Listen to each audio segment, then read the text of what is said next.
Hello everyone, welcome to Civil Index. This is Pujita and ఇది మన third video lecture అండి.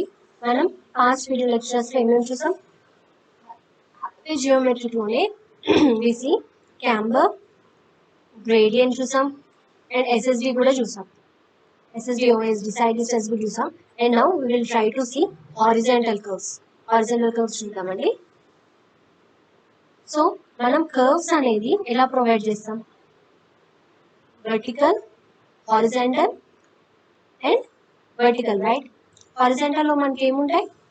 మనం ఏం చూస్తామంటే ట్రాన్సిషన్ చూస్తాం ఇందులో. అండ్ వర్టికల్ కర్వ్స్ లో we will see summit and valley curves. Summit and valley curves ని చూస్తాం. సో ఈరోజు ఈ వీడియోలో మనం హారిజాంటల్ కర్వ్స్ గురించి తెలుసుకోవడానికి ట్రై చేద్దాం. సో మనం హారిజాంటల్ కర్వ్ అసలు ఎందుకు ప్రొవైడ్ చేయాలండి? Suppose this is my A and this is B. నేను దీన్ని have to connect this two. ఈ రెండింటిని కనెక్ట్ చేయాలంటే నేను హారిజాంటల్ కర్వ్స్ లేకుండా స్ట్రైట్ గా కనెక్ట్ చేశాను అనుకోండి. సపోజ్ ఇక్కడ నాకు ఒక 70 kmph తో వెళ్తున్న వెహికల్ ఈ టర్న్ తిరగాలి అంటే ఇక్కడికి వచ్చేసరికి ఈ should reduce his speed to డ్రాస్టికల్ reduce చేయాలి. లైక్ 10 kmph రెడ్యూస్ చేశాను అనుకోండి సపోజ్ తిరగడానికి. ఏమవుతుంది? ఇది నెక్స్ట్ వెహికల్ కూడా ఉంటాయి కదా, ఇవన్నీ కూడా వాటి స్పీడ్ అనేది రెడ్యూస్ చేసుకోవాలి. For this there will be a jam condition. మొత్తం జామ్ అయిపోతుంది. సో అండ్ ఆల్సో ఇలా ఉన్న వెహికల్ సడన్ గా 90 degrees ఇలా తిరగాలంటే they can't move. Heavy vehicles ఉన్నవి అండ్ నార్మల్ కూడా they can't move 90 degrees. So turn గానికి ఉన్నది కాబట్టి we will provide a horizontal curve for smooth movement. ఇప్పుడు ఇక్కడున్న vehicle without reducing his speed he can move smoothly. దానికోసం మనం horizontal curves అనేది ప్రొవైడ్ చేస్తాం. అయితే హారిజాంటల్ కర్వ్స్ ప్రొవైడ్ చేసినప్పుడు మనకి అక్కడ ఏం జరుగుతుందంటే while we moving in horizontal direction, the horizontal curves మీద వెళ్ళినప్పుడు మనకు తెలియకుండానే మన వెహికల్ మీద అంటే మన మీద ఒక అవుట్వర్డ్ ఫోర్స్ అనేది పనిచేస్తుంది. ఈ అవుట్వర్డ్ ఫోర్స్ ని మనం సెంట్రిఫ్యూగల్ ఫోర్స్ అంటున్నాం. సెంట్రిఫ్యూగల్ ఫోర్స్ ఎలా యాక్ట్ అవుతుందండి? అవుట్వర్డ్స్ యాక్ట్ అవుతుంది. For that P equals to మనకి ఫార్ములా ఏంటి? mv²/g. మనకి W ఈక్వల్ టు mg తెలుసు కదా. సో నేను m ని W/g తో రీప్లేస్ చేస్తా ఇంటూ v²/g. సో ఇక్కడ చూడండి P/W is equals to this is R, v²/R. This is my impact factor, very important. Impact factor or దీన్ని మనం సెంట్రిఫ్యూగల్ రేషియో అని కూడా అంటాం. So this is an important thing. You have to remember this centrifugal ratio. So okay, అయితే మనకి horizontal గా move అయినప్పుడు ఒక 2 కండిషన్స్ అనేవి ఉంటాయి. ఫస్ట్ ఓవర్ టర్నింగ్, ఆ వెహికల్ అనేది ఓవర్ టర్న్ అవ్వచ్చు. అండ్ సెకండ్ థింగ్ స్కిడ్ అవ్వచ్చు. మరి స్కిడ్ అంటే ఏంటి, ఓవర్ టర్నింగ్ ఏంటి అనేది ఒకసారి చూద్దాం. Suppose this is my vehicle moving in horizontal గా మూవ్ అవుతుంది. This my vehicle and horizontal గా మూవ్ అవుతున్నప్పుడు నాకు అవుట్వర్డ్ ఫోర్స్ అనేది P యాక్ట్ అవుతుంది దాని మీద. అండ్ దాని ఓన్ వెయిట్ కూడా యాక్ట్ అవుతుంది కదా, అది W. సపోజ్ ఇక్కడ నుంచి దాని CG నుంచి ఇక్కడికి ఉన్న డిస్టెన్స్, గ్రౌండ్ లెవెల్ కు ఉన్న డిస్టెన్స్ H అనుకుంటే ఈ వీల్ బేస్ అనేది B. సో ఇది ఈ ఫోర్స్ అనేది నాకు ఓవర్ టర్న్ చేయడానికి ట్రై చేస్తుంది. నా వెహికల్ ని ఓవర్ టర్న్ చేయడానికి ట్రై చేస్తుంది. So what is my over turning moment అండి? P ఇంటూ H కదా. P ఇంటూ H అని ఓవర్ టర్న్ చేయడానికి ట్రై చేస్తుంది. P into H. మరి రెసిస్టింగ్ ఏంటి? నన్ను ఏం రెసిస్ట్ చేస్తుంది నా వెహికల్ ని అంటే దాని own wait, W own weight into distance, horizontal distance B/2. So నా వెహికల్ అనేది ఓవర్ టర్న్ కావద్దు అంటే my over turn movement should resist with resisting movement should equal to resisting movement. This is m naught ante p into h equals to mr ante w into b by 2. That equals to p by w is equal to b by 2h. So this is my centrifugal ratio. So na centrifugal ratio anedi b by 2h అనేది మనకి resist చేస్తున్నది.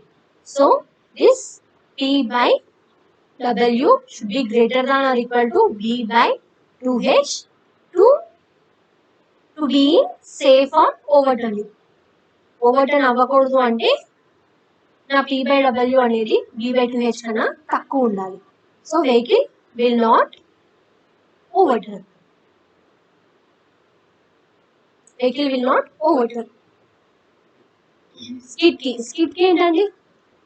Skid ని resist చేసేది ఏంటి? Main గా frictional, that to lateral frictional. ఇది lateral కదా, so lateral frictional నన్ను రెసిస్ట్ చేస్తుంది స్కిడ్ అవ్వకుండా. So my p by w should be less than or equal to f ఉంటే I am safe in skidding. Okay, if p by w is greater than or equal to b by 2h అయితే మనకి overturn అవుతుంది అని చెప్తున్నాం. Okay, and if p by w is greater than f ఉంటే అది skid అవుతుంది అంటున్నాం. Okay, but ఈ రెండింటికి కంపారిజన్ కూడా మనం చేస్తాం. That if f is greater than or if f is less than or equal to b by 2h అయితే మనకి f తక్కువ ఉంది కదా, so my vehicle will skids first skid అవుతుంది. మరి b by 2h is greater than b by 2h is less than f ఉంటే b by 2h తక్కువ ఉంది కదా, so my vehicle will overturn first. So questions ఇవన్నీ ఇస్తారండి, p ఏంటి, w ఏంటి, h ఏంటి అని ఇస్తారు. You have to find the అది ఎందులో సేఫ్ ఉంది, ఎందులో సేఫ్ లేదు అని మనం ఫైండ్ అవుట్ చేయాలి. అలా క్వశ్చన్స్ అడుగుతారు. So let's move to the questions. The ratio between centrifugal force and weight of vehicle is centrifugal force to vehicle. దీన్ని ఏమంటామండి మనం? centrifugal ratio or impact factor. Options చూడండి ఒకసారి. Impact factor, yes, A is my answer. చూడండి, impact ratio అని ఇచ్చారు, centrifugal factor అని ఇచ్చారు. So మనకి కన్ఫ్యూజ్ అయ్యే ఛాన్సెస్ ఉంటాయి. Our answer is impact factor.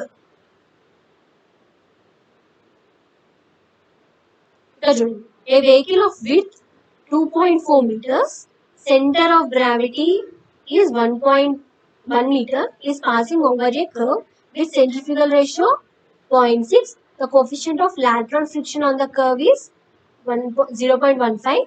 The vehicle is, అయితే ఏమన్నారు? width of the vehicle ఎంత ఇచ్చారు? 2.4. h ఎంత ఇచ్చారు? 1 meter. So p by w centrifugal ratio ఎంత ఇచ్చారు? 0.6 అండ్ lateral friction f ఎంత ఇచ్చారు? 0.15.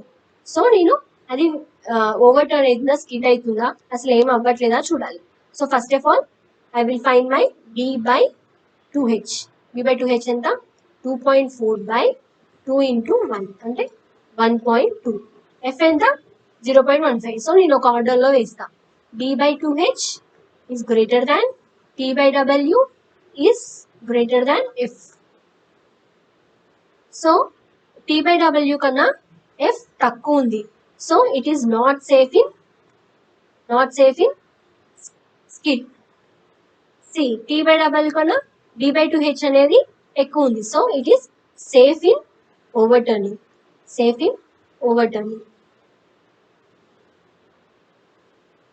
ఒకవేళ మనకి రెండు p by w కన్నా తక్కువ వస్తే నెక్స్ట్ స్టెప్ ఏం చేయాలండి? f ని b by 2h ని కంపేర్ చేసి ఏది ఫస్ట్ స్కిడ్ అవుతుందా, ఓవర్టర్న్ అవుతుందా చూడాలి.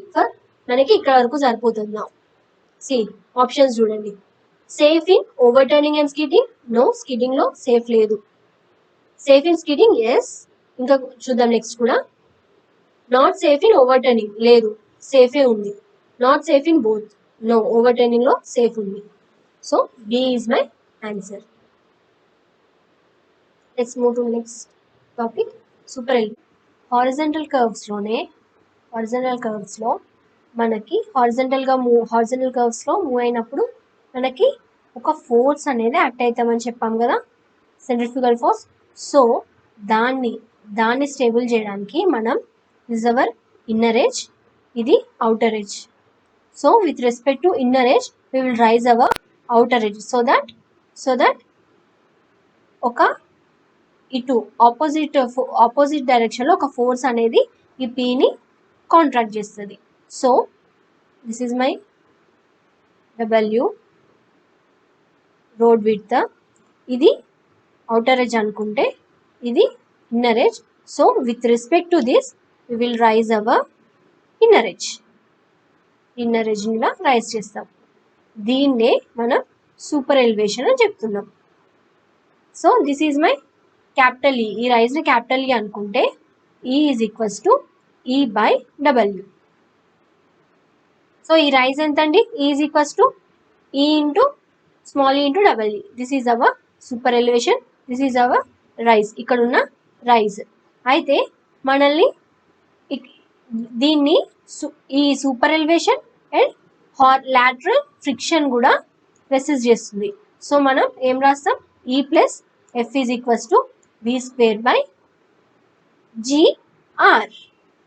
ఇది వి ఇన్ మీటర్ పర్ సెకండ్లో ఉంటే, మరి కేఎంపీహెచ్లో ఏంటండి? E plus F is equals to V square by 127 R. This is our formula. V in KMPH, ఇది V in metre per second. So మనకి ఈ మ్యాథ్స్ అనేది ఐఆర్సి కోడ్ ఏం చెప్తుంది అంటే ప్లేన్స్ అయితే 7% ఉండాలి. అదే హిల్లీ ఏరియాస్ అయితే 10% అలో చేయొచ్చు అని ఐఆర్సి రికమెండ్ చేస్తుంది. సో ఈ వాల్యూస్ కూడా ఇంపార్టెంట్ అండి. మనకి ఇంకొకటి ఉంటుంది లైక్ ఈక్విలిబ్రియం సూపర్ ఎలివేషన్ అంటారు. ఈక్విలిబ్రియం సూపర్ ఎలివేషన్ అంటే ఏంటండి? E plus F is equals to V square by GR ఉంది కదా. So we will take only super elevation తీసుకుంటాం, ఎఫ్ని 0 అనుకుంటాం. E equilibrium equals to V square by GR, only super elevation తీసుకొని చేస్తాం. This is our equilibrium super elevation. So design చూద్దాం ఒకసారి. Super elevation design, ఈ డిజైన్ చేసేటప్పుడు మనం ఎఫ్ని 0 తీసుకుంటాం అండ్ విని కూడా మన డిజైన్ స్పీడ్ కంటే తక్కువ తీసుకుంటాం. 75% ఆఫ్ వి తీసుకుంటాం. ఎందుకు? మనం మూవ్ అయ్యే ప్రతి వెహికల్ ఈ వీనే చేయదు కదా. సో మనం మిక్స్డ్ ట్రాఫిక్ అని మన వీని రెడ్యూస్ చేసుకుంటాం. ఎంత? 75% ఆఫ్ వీని కన్సిడర్ చేసి క్యాలిక్యులేట్ చేస్తాం. So by considering 75% of V, 0.75 V whole square by GR. This is my design super elevation formula. అయితే ఇది మీటర్ పర్ సెకండ్లో ఉన్నప్పుడు, కేఎంపీహెచ్లో ఉన్నప్పుడు E design equal to V square by 225 R. This is V in KMPH. So okay, మనకి ఇందులో చేయగా మనకి ఈ డిజైన్ అనేది, ఇఫ్ ఈ డిజైన్ ఈజ్ లెస్ దాన్ ఈ మ్యాక్స్, ప్రొవైడ్ ఈ డిజైన్. ఈ మ్యాక్స్ కన్నా ఈ డిజైన్ తక్కువ వచ్చిందంటే ఓకే, వీ కెన్ ప్రొవైడ్ ఈ డిజైన్. బట్ ఈ మ్యాక్స్ కన్నా ఈ డిజైన్ అనేది ఎక్కువ వచ్చిందంటే మనం రెస్ట్రిక్ట్ చేయాలి కదా. మ్యాక్స్ అంటేనే మనం దానికి మించి ఉండద్దు అని కదా. So we have to provide E max only, but we have to check for F. ఎలా చెక్ చేస్తామంటే ఈ మ్యాక్స్ తీసుకొని plus F is equals to మన ఫార్ములా ఉంది కదా, వి స్క్వేర్ బై జిఆర్ నుంచి మనం ఎఫ్ అనేది వస్తుంది. ఈ ఎఫ్ అనేది ఒకవేళ 0.15 కన్నా తక్కువ ఉంటే ఓకే, బట్ ఈ ఎఫ్ అనేది 0.15 కన్నా ఎక్కువ ఉంటే మోర్ ఉంటే we have to restrict our speed. ఎలా రెస్ట్రిక్ట్ చేస్తాం speed? By taking Emax as 0.07 and F as 0.15. We have to restrict our V from V square by GR. V square by GR నుంచి ఈ V ని మనకు వస్తుంది. And we so erase అయింది. మళ్ళీ రాస్తున్నా చూడండి. F is greater than 0.15 ఉంటే we have to restrict our speed. Restrict our speed. అయితే ఎలా రెస్ట్రిక్ట్ చేస్తాం? Emax plus F 0.15 అని ఫిక్స్ చేసి V square by GR నుంచి we will get our V. So ఇక్కడ V అనేది మీటర్ పర్ సెకండ్ లో వస్తుందండి. So that is our restricted speed. So let's move on to the questions now. Questions చూద్దాం. The radius of horizontal curve is 480 meters. The design speed is 70 kmph. అయితే what will be the equilibrium super elevation for the pressure on outer wheel is equal to pressure on inner wheel. Super equilibrium super elevation అంటే ఏంటంటే F మనం 0 తీసుకుంటాం. So EQ is equals to V square by 127 R. So ఇక్కడ నాకు V అనేది direct kmph లో చేస్తున్నా. So 70 into 70 by 127 R ఎంతండి 480. So I will get around 0.08 అంటే 8%. 8%. చూడండి answer 5, 6, 8. D is my answer. So ఇక్కడ మనకి డిజైన్ స్పీడ్ అయితే మనం స్పీడ్ ని రెస్ట్రిక్ట్ చేయాలి. సూపర్ ఎలివేషన్ ని రెస్ట్రిక్ట్ చేయాలి. డిజైన్ సూపర్ ఎలివేషన్ అంటే సూపర్ ఎలివేషన్ ని మనం మాక్సిమం తో రెస్ట్రిక్ట్ చేయాలి. బట్ ఇక్కడ అట్లాంటి కండిషన్ ఏమీ లేదు. Calculate the design of super elevation on a highway in plain terrain if design speed of the highway is 100 kmph and radius is 500. So ఇక్కడ మనల్ని ఏమడుగుతున్నారండి? డిజైన్ సూపర్ ఎలివేషన్ అడుగుతున్నారు. Design super elevation అంటే we have to reduce our V to 0.75 V. So 0.75 V తీసుకోవాలి metre per second అయితే. And we should take F equal to 0. So నేను direct kmph formula రాస్తున్నా అండి. ఈ డిజైన్ ఈక్వల్ టు ఏంటి? V square by 25 R. So V is over 100 into 100 by 225 into 500.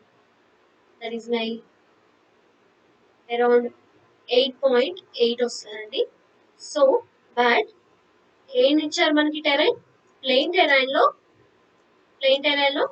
Emax ఎంత ఉండాలి? 7% ఉండాలి. 7% ఉండాలి. చూడండి ఇక్కడ మనకి B ఆప్షన్ ఉంది, A ఆప్షన్ ఉంది. B ఆప్షన్ ఆల్రెడీ మనకి 8.8 ఇచ్చారు. You should not provide this. You have to provide this maximum. So A is my answer. So అలానే మీరు ఒకసారి F less than 0.15 వస్తుందో లేదో చూడండి.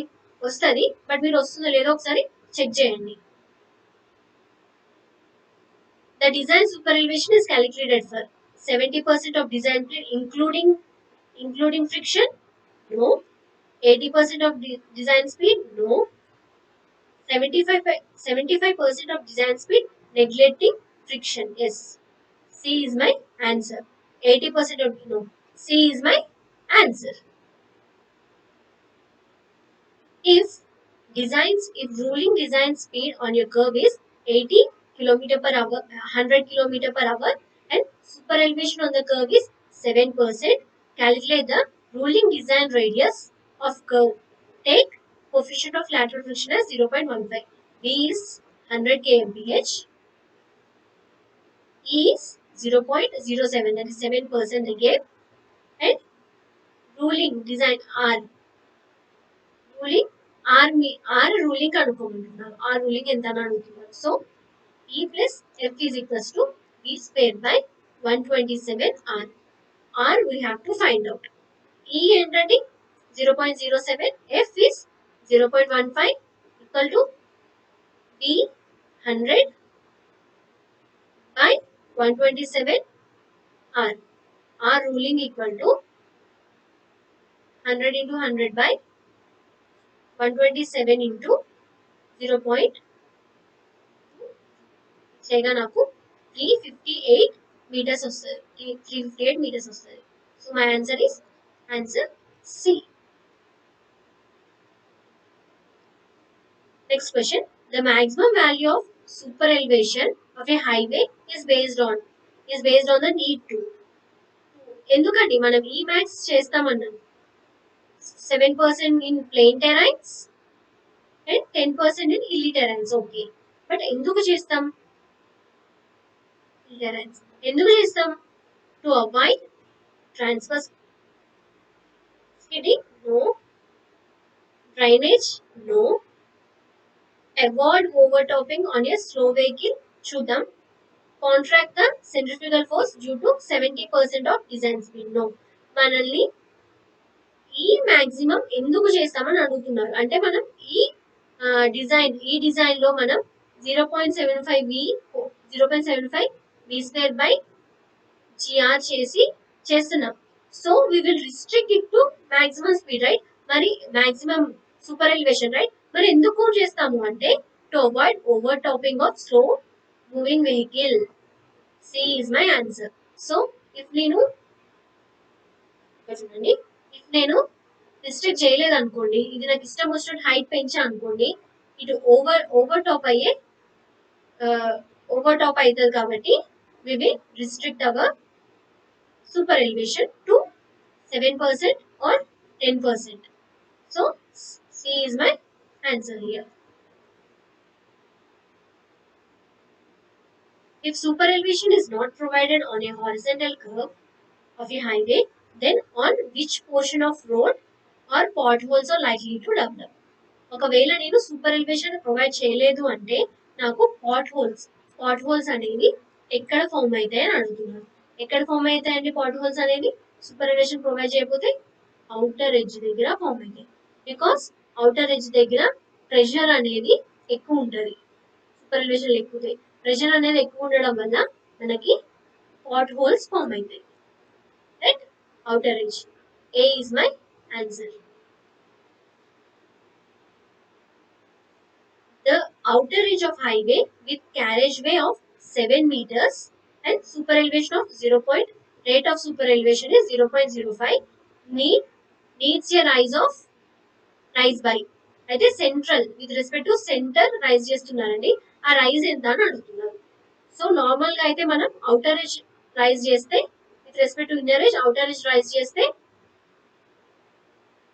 This is my rise. ఆ రైజ్ ఎంత అండి? ఆల్రెడీ మనం డిస్కస్ చేసాం కదా. Capital equal to E into W. But మనకి with respect to centre rise చేస్తున్నారంట. With respect to centre rise. So నాకు ఇక్కడ ఇలా వస్తుంది. నాకు ఈ కావాలి. So this super elevation. ఇది ఎంత అండి? ఇది మొత్తం డబ్ల్యూ అయితే W/2 కదా. So equal to E into ఈ W/2. సో ఈ ఎంత అండి ఇచ్చారు? 0.05 ఇంటూ మొత్తం క్యారేజ్ వే విత్ ఎంత? 7/2. So what I will get is 0.175 meters. E is my. చూడండి ఇక్కడ సెంటర్ లైన్ అడుగుతున్నారా, with respect to inner edge rise చేస్తున్నారా, with respect to centre rise చేస్తున్నారా చూసి ఈ రైజ్ ని మనం క్యాలిక్యులేట్ చేయాలి. Yeah, that's it for today అండి. Thank you for listening to my class. So next class లో మనం మిగతావి డిస్కస్ చేద్దాం. Thank you.